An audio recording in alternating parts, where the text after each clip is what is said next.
Hello सम्पूर्णमा नमस्ते। यतिखेर हामी कैलालीको धनगढीमा छौँ। धनगढी जिल्ला प्रहरी कार्यालय अगाडि यहाँ हजारौँको सङ्ख्यामा न्यायाधीश प्रहरीको लागि निर्वाचन प्रहरीको लागि लागिरहेको छ।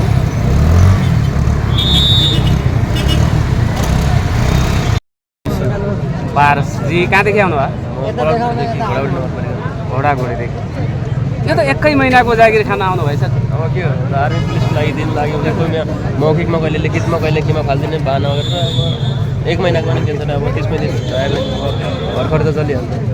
यो बेरोजगारी धेरै बढ्यो भन्ने पनि त लाग्यो होला नि त। अब बढ्यो। अब बाहिर देश जानलाई अब अब राम्रै ठाउँमा जानु पऱ्यो। पैसा चाहियो। त्यो पैसा छैन त अब के गर्नु। कति पढ्नु भएको छ? मैले +2 पास गरेर छोडेको।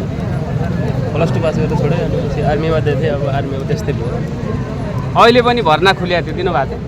अब उमेर पनि 8 वर्ष सकिसक्यो। यो एउटा के हो? प्रेम बहादुरको कहाँदेखि आउनु भयो? कहाँदेखि आउनु भयो?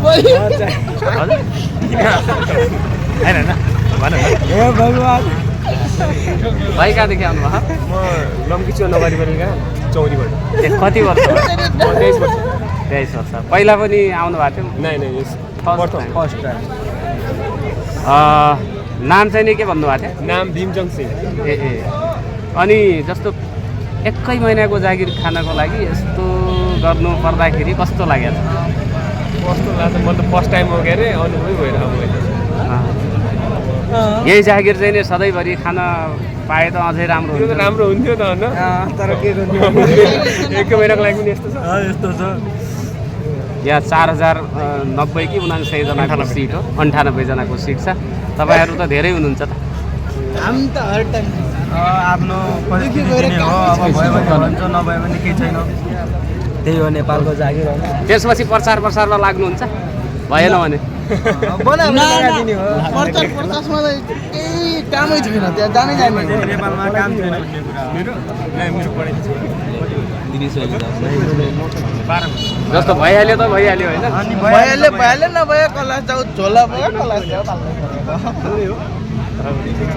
जागिरको लागि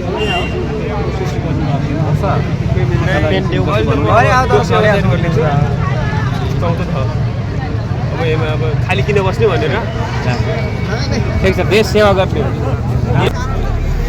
यहाँ हजारौँ सङ्ख्यामा युवाहरू चाहिँ छन्, लाइनमा बसेका छन् जिल्ला प्रहरी कार्यालय कैलालीमा।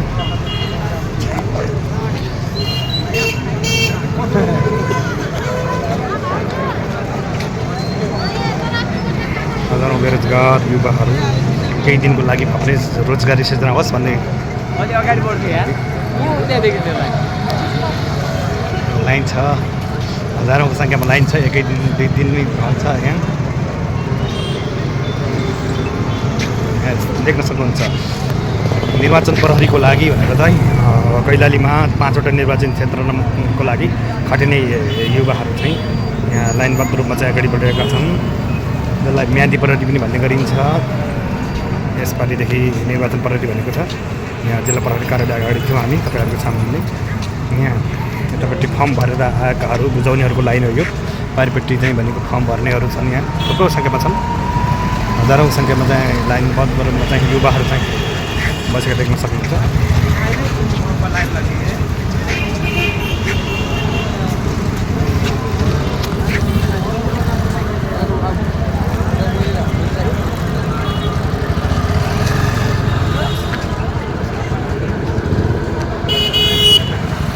हामी जिल्ला प्रहरी कार्यालय कैलालीको अगाडि छौँ। यहाँ लाइनबद्ध चाहिँ युवा बसेका छन्। निर्वाचन प्रहरीको लागि भनेर खटिनको लागि आवेदन दिनेहरूको यो भिड हो।